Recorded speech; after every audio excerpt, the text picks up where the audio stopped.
Welcome back, guys, to CVTV Idaho. My name's Tyson. I'm your local journalist and videographer for Construction Business TV in the East Idaho area. This is episode 8 of the special Idaho Falls Auditorium series on the playlist on the YouTube channel. I'm joined here with Rob Spear, Executive Director of the Idaho Falls Auditorium District, and Malone Bullock of Bateman-Hall Construction. How are you guys today? Doing good. You guys enjoying the weather today? Well, it's a little chilly this morning, but it has warmed up a little bit. I bet we're appreciative we've got some enclosure on this facility now. Yes, it's nice where the guys can work inside and get some more productivity done inside the building underneath some warmer conditions. Absolutely. How are you doing today?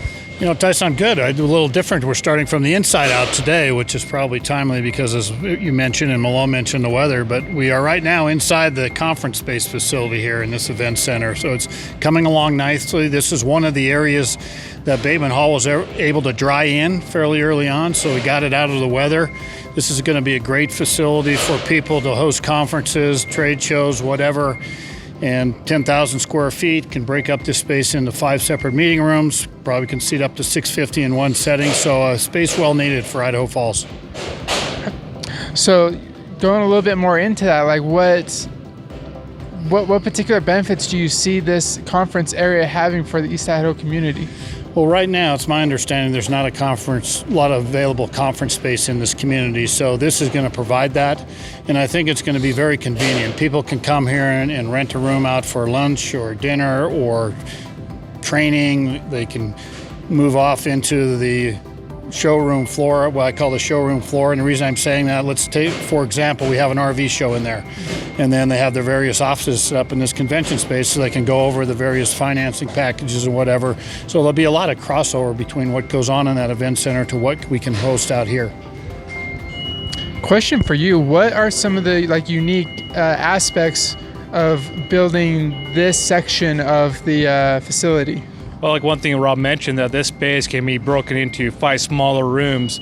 So we had to have some structural components put in, so we actually can put folding panel partitions that open and close to minimize the space for the different various activities or whatever spaces are being rented. So it's very versatile and be configured in so many different locations, which I think is be a great benefit to the community where it can be used in multiple reasons.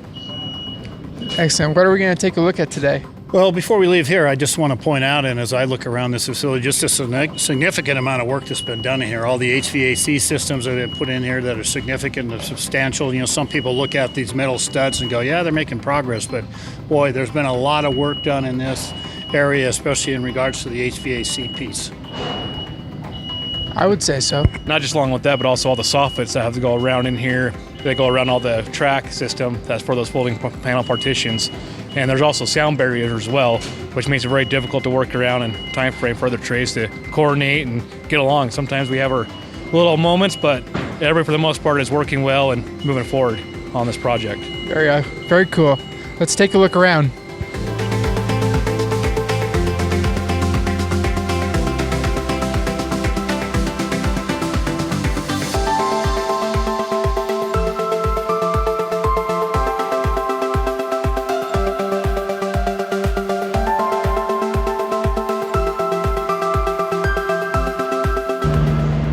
Tyson, this is one of the significant components of getting this back of the house done, and this is called fireproofing.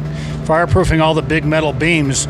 You would think that you wouldn't have to fireproof metal beams, but it's a really important code component of building in this environment. So one of the things when you talk about sequencing, getting all those subcontractors in here and staggering them, fireproofer had to work around a lot of trades. Malone, so tell us a little bit about that. It was a challenge, but it looks like we have that all complete now. Yeah, so right now we do got most of the fireproofing complete in the back of house portion, what we're calling of this facility, Rob. Well, like I said, one unique thing we gotta do, we gotta get this building dried in and heated, because for us to be able to apply this on here, we gotta have the deck, the roof, and the steel at a certain temperature between 40 and 50 degrees. And also hold that temperature for so long so it wouldn't freeze during the cold winter months we're working on. One of those challenges about constructing in the winter, for sure. Yeah, and one of those also challenges that we had, we actually started some of their trades earlier just to help get us move it head on. So our fireproofer did a great job working with this, coordinating, and working around a lot of the ductwork and other piping that was already up closer to the deck on this. So good props to that fireproofer on this job right now.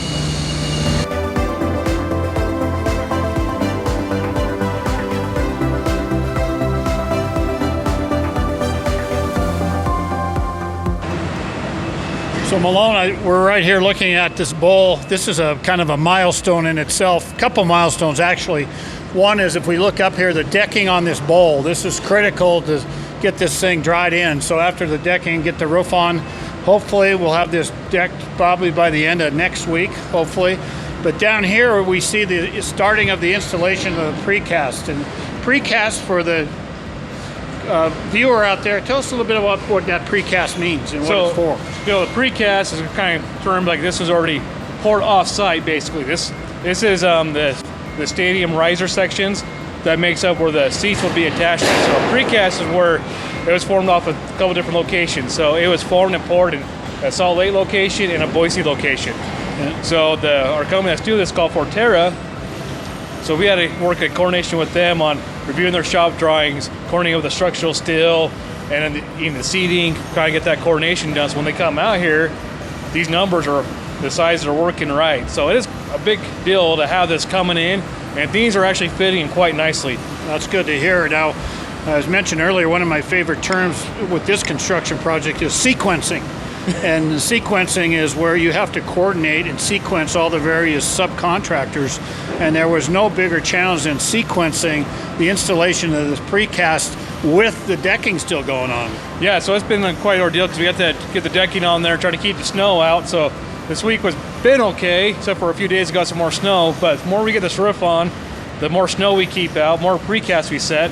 Once that goes in, we've actually got our concrete guy ready to go right behind and start backfilling once those are ready and signed off. So it is a rolling thing, talking to subs and talking to people for sequencing. Yeah. So probably in the next 60 days, we probably should see all the precast installed. And again, that is just the actual foundational structure of the seating, and then the actual fixed seat, the seat people will be sitting in, will come in at a later date. Correct. That is correct. So yeah, so it would be a huge thing to see this, because that way you can see this whole bowl come alive. You'll see the shape of it. So right now you can start to see a portion of it, but the next 60 days, this is going to look like a different project again. Even with the roof on and the decking on most of it, everybody's like, man, this is a whole different building. Yeah. So that's the next milestone, to get that done and start getting more of it fully closed in. I know our guys would appreciate it, because today was bitter cold out here working, but everybody's pushing through and trying to make this project happen for this community, since they all feel it and they all wanted to see it come. Yeah, you know, that's been evidence. I have the opportunity to sit in on some of the subcontractor coordination meetings, and it's really encouraging to see everybody rowing the boat the same way. Yep. You know, not everybody's getting their way all the time and getting access to the space by themselves, but you're right. You just feel that all these subcontractors are coming in together, and credit to Bateman-Hall for their leadership. So Rob, you just asked a question. You see we got another green wall off in the distance there. We're working on getting the framing from this lower bowl roof, what we like to call the higher roof bowl. So we got a lot of metal studs framing there to get that framed in. But you can see we're working on it now, and that's another critical path for us to get that framed, get that sheeting on there, keep the wind out of this bowl and all this weather. So lately we've been having cold weather, minor snowstorms, but we want to try to get this in before we come into spring. Yeah. And that'll be a crucial part for us to get the rest of this rink completed. So if you look around, there's quite a bit of work, but our company, ASI, is doing great, moving forward, and we have working for another great milestone of getting this building closed in. Well, that's another thing. I mentioned sequencing before, but as we look right now, you got three main subcontractors in here. You got steel erector, you got the precasters, and you have the framers in here, all working together, all working around each other. So, you know, I think a pretty good example of some of the things that you had to face. And, you know, you'll see here that the precaster really has one-sided this facility to himself right now. Yeah, and we try to do, as we do the sequencing, we try to keep safety involved as much as possible, because we want people to work safely, keep people that unnecessarily need to be in their workspace. So it is a lot of sequencing, and then Beloit does bring out their issues and concerns so we can work this through. So, and right now we also, one trade that's not, you didn't mention we have working here, we have our concrete sub in here too, coming in, trying to do the grading. So that makes it easier to walk around and for every people to maneuver in here too. So.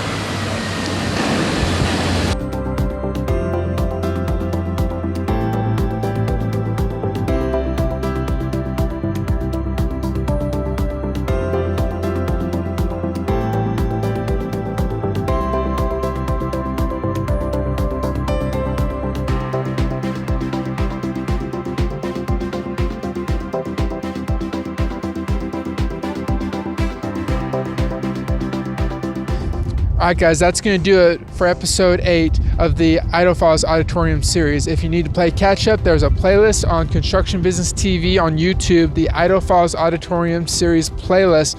You can play catch up on that and keep following us as we come back out here every month to report on the updates of the construction of the Mountain America Events Center. Make sure you subscribe to Construction Business TV on YouTube and hit the notification bell, because I come back at least every Tuesday with new stories and updates on the projects and developments and construction that is going on in the East Idaho area. Thank you guys again so much for your time and your support. You guys drive safe.